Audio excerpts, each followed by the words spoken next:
Movie की शुरुआत में हम एक लड़की को देखते हैं जिसकी आंखों में 2 पाइप लगी थी। वो एक चेयर से बंधा हुआ था।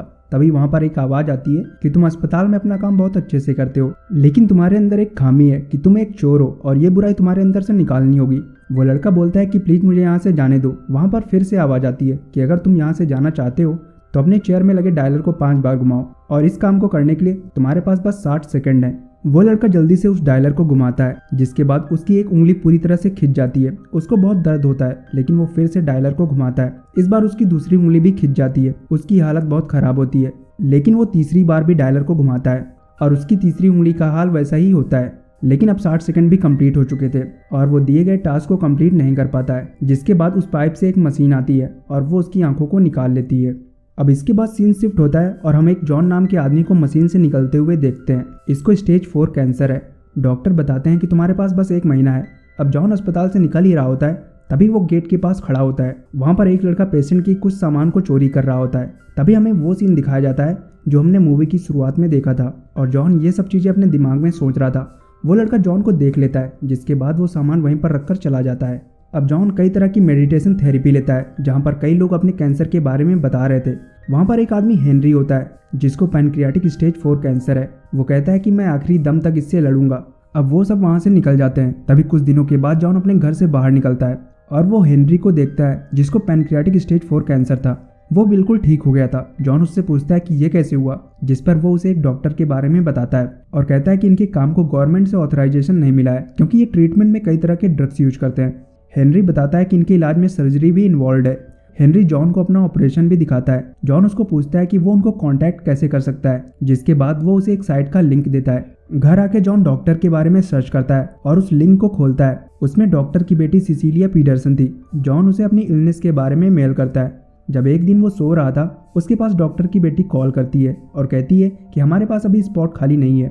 वो कहती है कि हम 3 महीने बाद तुम्हारा इलाज शुरू कर पाएंगे, पर जॉन कहता है कि मेरे पास बस 1 महीने का टाइम है। जिसके बाद पीटरसन उसको बोलती है ठीक है, मैं किसी तरह से अरेंजमेंट करती हूँ। पीटरसन बोलती है कि मैं तुम्हें लेने के लिए टैक्सी भेज दूंगी। अब जॉन को लेने के लिए एक टैक्सी आती है। उसमें एक आदमी होता है जो उसे वहां से ले जा रहा होता है। तभी रास्ते में उन्हें एक वैन मिलती है। उसमें से कुछ बंदे गन के साथ निकलते हैं। वो जॉन से उसका नाम पूछते हैं, जिस पर वो बोलता है कि मेरा नाम जॉन है। वो बंदे कहते हैं ठीक है, हम तुम्हें डॉक्टर तक ले जाएंगे। जॉन को वो सब एक जगह पर छोड़ देते हैं। वहाँ पर जॉन एक लड़की गैब्रिएला से मिलता है, जिसका अभी हाल ही में कैंसर का ट्रीटमेंट हुआ था। वो जॉन को उसके कमरे तक ले जाती है। अब जॉन से मिलने डॉक्टर पीटरसन आती है। पीटरसन जॉन को वहाँ के सारे स्टाफ से मिलवाती है जो कि उसकी सर्जरी को ऑपरेट करने वाले थे। जॉन वहाँ पर वैलेंटीना नाम की नर्स से मिलता है, जो कि इस वक्त एक कैंसर पेशेंट का ट्रीटमेंट कर रही थी। इसके बाद वो डॉक्टर मैटियो से मिलता है, जो पीटरसन के इस ऑपरेशन में हेल्प करने वाला था। पीटरसन जॉन से पूछती है कि आप काम क्या करते हो। जॉन बोलता है कि मैं एक सिविल इंजीनियर था और मैं बड़ी बड़ी बिल्डिंग के आर्किटेक्ट बनाता था। वो कहता है कि अब मैंने उससे रिटायरमेंट ले लिया है और अब मैं दूसरा काम करता हूँ। वो उससे पूछती है कौन सा काम, जिस पर जॉन बोलता है कि लोगों के अंदर कुछ बुराइयां होती हैं जिन्हें मैं निकालने में उनकी मदद करता हूँ। अब सर्जरी से पहले गैब्रिएला उसे एक टकीला पीने के लिए देती है ताकि वो ज़्यादा चिंता न करे। रात में जॉन बाहर टहल रहा होता है, तभी वो एक लड़के को देखता है। इसका नाम कार्लोस था। वो अपनी साइकिल का रिम सीधा कर रहा था और वो रिम को सही कर देता है। जॉन और कार्लोस में अच्छी दोस्ती हो जाती है। अब पीटरसन अपने साथियों के साथ जॉन की सर्जरी को ऑपरेट करती है। जॉन स्क्रीन पर अपनी सर्जरी का वीडियो देखता रहता है और कुछ देर के बाद उसकी सर्जरी कंप्लीट हो जाती है। जॉन बहुत खुश होता है। डॉक्टर पीटरसन बोलती है कि उसके घाव कुछ ही दिनों में भर जाएंगे, तब तक उसे ये पट्टी लगानी पड़ेगी। जॉन कहता है कि वो इस सर्जरी का अगला इंस्टॉलमेंट अगले दिन कर देगा। वो वहाँ पर एक पेपर में आसपास की जगह को देखकर उस जगह की लोकेशन को मार्क कर लेता है। अब वो अपना सारा पेमेंट देके वहाँ से निकल जाता है।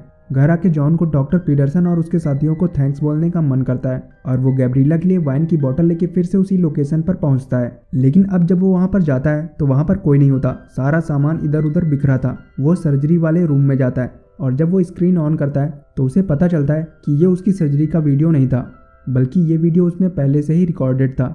जॉन के साथ फ्रॉड हुआ था। वो अपनी पट्टियों को हटाता है, जहाँ पर वो देखता है कि उसका कोई ऑपरेशन ही नहीं हुआ।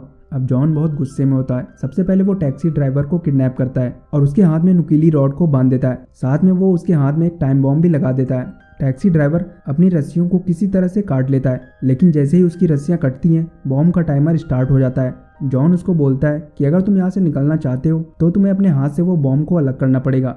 टैक्सी ड्राइवर किसी तरह से उस बॉम्ब को निकालने की कोशिश करता है, लेकिन उस बॉम्ब के तार उसके हाथ के अंदर घुसे थे, जिसको निकालते निकालते उसके पूरे हाथ लगभग कट जाते हैं। खैर वो बॉम्ब को अलग करके अपनी जान बचा लेता है। अब उसके पास जॉन मेडकिट लेके आता है और उससे कहता है कि तुम जल्दी ठीक हो जाओगे। जॉन अपने एक आदमी से कॉल पर बात करता है और कहता है कि मुझे कुछ लोगों का पता लगाना है। सबसे पहले वो नर्स वैलेंटीना का पता लगाता है, जो कि असलियत में एक सेक्स वर्कर का काम करती थी। वो उसे किडनैप कर लेता है। अब वो डॉक्टर मैटियो की लोकेशन को भी पता करता है, जो कि एक स्वीपर था। वो उसे भी किडनैप कर लेता है। अब बारी आती है गैब्रिला की, जो कि ड्रग्स बेचने का काम करती थी और वो खुद भी ड्रग्स को कंज्यूम करती थी। वो एक पब में होती है। तभी वहाँ पर जॉन आता है और उसे भी वहाँ से उठा लेता है। अब आखिरी बचती है डॉक्टर पीटरसन, जो कि एक नए क्लाइंट की तलाश में थी। वहाँ पर हम उसके घर में कई लोगों की फोटो देखते हैं जिनका इलाज इन सब ने किया था और उनसे करोड़ों रुपए ठगे थे। वो बात कर ही रही थी, तभी वहाँ की लाइट ऑफ हो जाती है। पीटरसन वहाँ के सीसीटीवी कैमरों को चेक करती है, पर उसे वहाँ पर कोई नहीं दिखता और तभी उसकी रूप से उस पर कोई अटैक करता है, जिसके बाद वो भागकर अपनी कार में आ जाती है।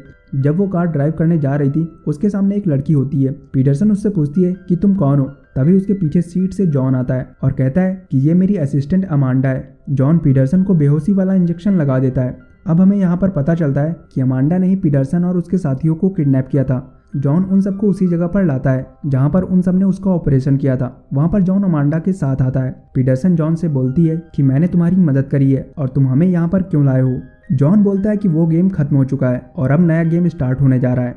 सबसे पहले वो वैलेंटीना के पास जाता है और उसके सामने एक मशीन रखता है। वो उससे बोलता है कि तुम्हें अगर अपनी जान बचानी है तो तुम्हें यहाँ पर रखे वायर से अपना पैर काटना है और उसके बाद उससे निकला हुआ ब्लड तुम्हें मशीन के अंदर डालना है। और अगर टाइम रहते तुमने मशीन के लेवल तक ब्लड को भर दिया तो ये मशीन रुक जाएगी, नहीं तो ये मशीन तुम्हारा गला काट देगी। वो सब जॉन के आगे हाथ जोड़ते हैं, पर जॉन कहता है कि तुम लोगों ने उन लोगों के साथ धोखा किया है जो कि मौत की दहलीज पर खड़े थे। तुमने बस उनका फायदा उठाया है। पीटरसन बोलती है कि हमने लोगों को ठीक किया है, पर जॉन तुम्हारा केस बहुत ही अलग था। जॉन कहता है कि तुम लोग नहीं सुधर सकते, अभी भी तुम सब झूठ बोल रहे हो। जॉन उन्हें 34 लोगों के नाम दिखाता है जिनको उन सब ने ठगा था और उसमें से उन सब ने किसी का भी इलाज नहीं किया था और उनसे करोड़ों रुपए निकाले थे, जो कि उनके जीवन भर की कमाई थी। ये काम वो लोग 8 साल से कर रहे थे। अमांडा बोलती है कि हमने तुम लोगों के सारे रिकॉर्ड्स निकाल लिए हैं। वो पीटरसन से कहती है कि तुम्हारे घर में जो भी कैश था वो भी हमने अपने ऑफिस में ऊपर रखा है। वो कहती है कि अगर तुम लोग यहाँ पर कुछ भी नहीं करोगे तो हमेशा के लिए यहाँ पर बंद रहोगे। अब जॉन और अमांडा वहाँ से चले जाते हैं और ऊपर से वो दोनों सबको स्क्रीन पर देखते रहते हैं। वैलेंटीना की हालत खराब होती है, वो बुरी तरह से रो रही होती है। पीटरसन उसको मोटिवेट करती है कि तुम्हें यहाँ से निकलने के लिए जॉन का कहना मानना होगा, जिसके बाद वो डरते हुए वायर को उठा लेती है और तभी उसका टाइमर स्टार्ट हो जाता है। अब अगर वैलेंटीना मशीन में ब्लड नहीं डालेगी तो वैसे भी टाइम पूरा होने के बाद वो मारी जाएगी, इसीलिए वो वायर से अपना पैर काट देती है और उससे जो ब्लड निकल रहा होता है वो पाइप के जरिए मशीन में डालती है। लेकिन जब तक ब्लड मशीन के लेवल तक भर पाता टाइम पूरा हो जाता है और वो मशीन वैलेंटीना का सर धड़ से अलग कर देती है। ये सब देख के वहाँ पर सारे लोग की हालत बहुत खराब होती है। अमांडा को भी ये सब देखकर अच्छा नहीं लगता और वो जॉन के साथ दूसरे रूम में चली जाती है। पर जॉन अमांडा से कहता है कि ये बहुत बुरे लोग हैं, इनकी वजह से कई लोगों की जिंदगियां बर्बाद हो गई हैं और कई लोगों ने तो अपनी जान दे दी। वो अमांडा से कहता है कि मेरे मरने के बाद तुम्हें इस काम को आगे बढ़ाना होगा। जॉन उसको बोलता है कि अब वैलेंटीना के बाद गैब्रिला का नंबर है। तभी हम नीचे देखते हैं कि वहाँ पर एक सेलफोन बज रहा है। पीटरसन ऊपर देखती है कि जॉन वहाँ पर नहीं है। वो जल्दी से फोन को उठाती है और उससे एक बंदे को कॉल करती है। वो उसको अपने बारे में बोलती है, लेकिन तभी पीछे से अमांडा आ जाती है और उससे वो फोन छीन लेती है। गैब्रिला अमांडा के आगे हाथ जोड़ती है, लेकिन अमांडा वहाँ से चली जाती है। अब कुछ देर के बाद उन्हें अपनी स्क्रीन पर एक आदमी दिखाई देता है जिसका नाम सीन पार्कर था। वो कहता है कि पीटरसन तुमने मेरे साथ धोखा किया है और मुझे मेरा पैसा वापस चाहिए। अब वो जैसे ही अंदर जाता है उसके सामने एक पुतला आता है जिस पर वो गन से शूट करता है। तभी उसके पीछे से अमांडा अटैक करती है और उसे ले जाकर अपने ऑफिस में एक चेयर से बांध देती है। पार्कर बोलता है कि पीटरसन ने मेरे साथ भी धोखा किया है और मैं यहाँ पर अपना पैसा लेने आया था। वो जॉन से कहता है कि पीटरसन ने मुझे भी धोखा दिया है। जॉन उसे पीटरसन और उसके साथियों को दिखाता है और उससे कहता है कि अब तुम यहाँ पर आ गए हो तो तुम भी इस गेम में शामिल हो। जॉन उसकी गन ले लेता है और उसको बोलता है कि तुम्हारे लिए ये गेम बहुत आसान है, बस तुम्हें यहाँ पर बैठकर उन सबको देखना है और तुम्हें अपनी गन से दूर रहना है। अब जॉन अमांडा से कहता है कि अगला नंबर गैब्रिला का है, पर अमांडा बोलती है कि उससे पहले मैटियो का नंबर है। अब एक पुतला साइकिल से कुछ औजार लेके आता है। दूसरी तरफ मैटियो एक चेयर से बंधा होता है। उसके फेस में एक मास्क भी होता है जो फिलहाल के लिए खुला था। जॉन मैटियो से कहता है कि तुम्हें अपने सिर से अपने ब्रेन का कुछ टुकड़ा निकालना होगा और उसे मशीन के लेवल तक भरना होगा और अगर तुम 3 मिनट के अंदर ऐसा कर लोगे तो तुम बच जाओगे। अब मैटियो का टाइमर स्टार्ट हो जाता है और उसके ना चाहते हुए भी वो अपना सिर खोल देता है। वो उससे कुछ टुकड़े निकालकर मशीन में डालता है, लेकिन समय पूरा होते होते वो लेवल भर नहीं पाता, जिसके बाद उसका मास्क गर्म होने लगता है और उसके फेस में बंद हो जाता है, जिस वजह से मैथ्यू तड़प तड़प के मर जाता है। अब जॉन अमांडा से कहता है कि जाओ पार्कर की रस्सियां खोल दो और देखो कि वो हमारे रूल्स के मुताबिक इस गेम को खेलता है या नहीं। अब अगला नंबर गैब्रिएला का होता है। वो कहती है मुझे नहीं खेलना कोई गेम, पर जॉन कहता है कि ये कोई रास्ता नहीं है, तुम्हें यहाँ से निकलने के लिए गेम तो खेलना पड़ेगा। इसके बाद गैब्रिएला की चेन खींचने लगती है और वो उसे ले जाकर कुछ हाइट पर रोक देती है। उसके सामने एक रेडिएशन लाइट थी जिसका टेम्परेचर बढ़ता जा रहा था। जॉन बोलता है कि अगर तुम्हें यहाँ से निकलना है तो तुम्हें अपने पैर और हाथ की जंजीर सामने लगे हैमर से तोड़नी पड़ेगी। गैब्रिएला के पास कोई रास्ता नहीं था क्योंकि मशीन का टेम्परेचर बढ़ता ही जा रहा था। वो अपने पैरों में हैमर से वार करती है, जिससे कई बार वो हैमर उसके पैर में लगता है, पर वो हार नहीं मानती और कुछ देर के बाद उसके पैर की चेन टूट जाती है। पर चेन के टूटने की वजह से वो दूसरी तरफ चली जाती है, लेकिन वो रेडिएशन लाइट फिर से उसकी तरफ आ जाती है। अब गैब्रिएला अपने हाथ में हैमर मारती है। उसका फेस बुरी तरह से जल गया था, लेकिन वो चेन में हैमर को मारना बंद नहीं करती और थोड़ी देर के बाद वो खुद को आज़ाद कर लेती है। रेडिएशन लाइट भी बंद हो गई थी। जॉन अमांडा से तुरंत गैब्रिएला को अस्पताल ले जाने के लिए बोलता है, लेकिन तभी पार्कर अलमारी से अपनी गन निकाल लेता है और वो जॉन और अमांडा पर गन पॉइंट करके बोलता है कि अब सारा गेम खत्म हुआ।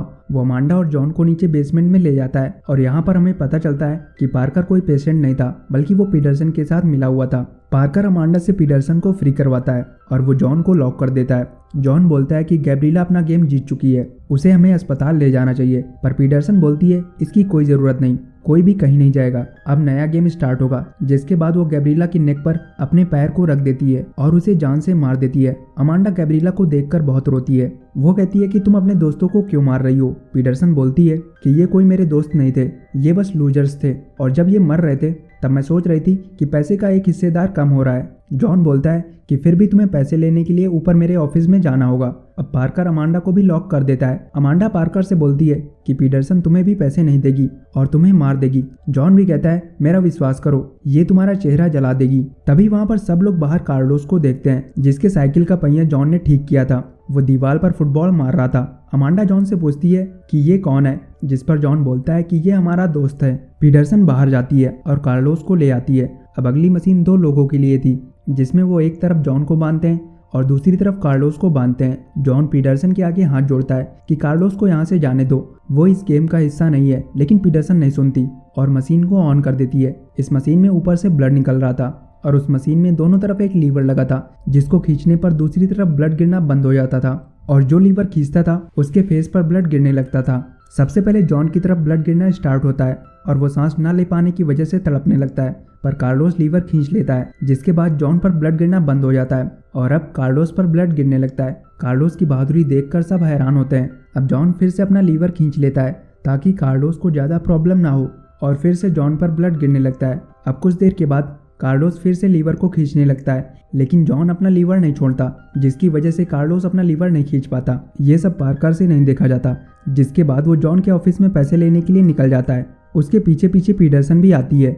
पीटरसन बोलती है कि जब तुम यहाँ आए थे तब मुझे पता चल गया था कि सब कुछ ठीक हो जाएगा। पार्कर बोलता है कि अगर तुम आखिरी बची थी तो उस मशीन में अगला बंदा कौन होता, पर पीटरसन उसकी बातों पर ध्यान नहीं देती और वो अलमारी से पैसा निकालने के लिए आगे बढ़ती है। और जैसे ही वो अलमारी को खोलती है और बैग को उठाती है, वहाँ पर एक 10 मिनट का टाइमर स्टार्ट हो जाता है और नीचे बेसमेंट में जॉन और कार्लोस पर ब्लड गिरना बंद हो जाता है। पीटरसन देखती है कि उस बैग में कोई पैसे नहीं है, बस उसमें कुछ डॉक्यूमेंट्स पड़े थे। ऊपर के सारे दरवाजे लॉक्ड हो जाते हैं। जॉन और अमांडा खुद को अनलॉक कर लेते हैं और वो कार्लोस को भी फ्री कर देते हैं। पीटरसन गन से लॉक को खोलने की कोशिश करती है, लेकिन वो गन काम ही नहीं करती क्योंकि जॉन ने पहले ही बुलेट से सारी बारूद निकाल दी थी। जॉन कार्लोस से बोलता है कि तुम एक वॉरियर हो। उधर पीटरसन पार्कर से कहती है कि जॉन को तुम्हारे बारे में कैसे पता चला। तभी हम फ्लैशबैक में देखते हैं कि जॉन ने टैक्सी वाले लड़के से पहले ही सब कुछ निकलवा लिया था, जो भी कोई पीटरसन के साथ काम करता था। उसने और अमांडा ने मिलकर ही पीटरसन को पार्कर से बात करने दिया ताकि वो भी यहाँ पर आ जाए। अब वहाँ पर एक टेप ऑन होता है जिसमें जॉन बोलता है कि तुम दोनों ने एक साथ मिलकर कई लोगों की जान ली है और अब तुम्हें एक दूसरे के खिलाफ काम करना होगा। तभी वहाँ पर जहरीली गैस निकलने लगती है। वहाँ पर सांस लेने के लिए बस एक ही खिड़की थी। उन दोनों की स्किन जलने लगती है। पीटरसन और पार्कर सांस लेने के लिए आपस में लड़ रहे होते हैं। वो दोनों एक दूसरे की जान के पीछे पड़ जाते हैं। पीटरसन पार्कर के शरीर में एक ब्लेड घुसा देती है, जिसकी वजह से पार्कर वहीं पर गिर जाता है और वो सांस नहीं ले पाता और उसका फेस भी जल जाता है, जैसा कि जॉन ने बोला था। पीटरसन बच जाती है और वो अकेले ही ऑक्सीजन ले रही होती है। तभी वो नीचे देखती है कि जो पैसे जॉन ने उसके घर से निकाले थे वो नीचे ही रखे थे। जॉन वो सारा पैसा कार्लोस को दे देता है। अमांडा, जॉन और कार्लोस वहाँ से बाहर चले जाते हैं। अब ऊपर टाइमर भी बंद हो जाता है, जिस वजह से वहाँ पर गैस निकलना बंद हो जाती है, पर वहाँ का दरवाजा अभी भी लॉक्ड था और पीटरसन उसी में बंद रहती है। और ये मूवी यहीं पर खत्म हो जाती है।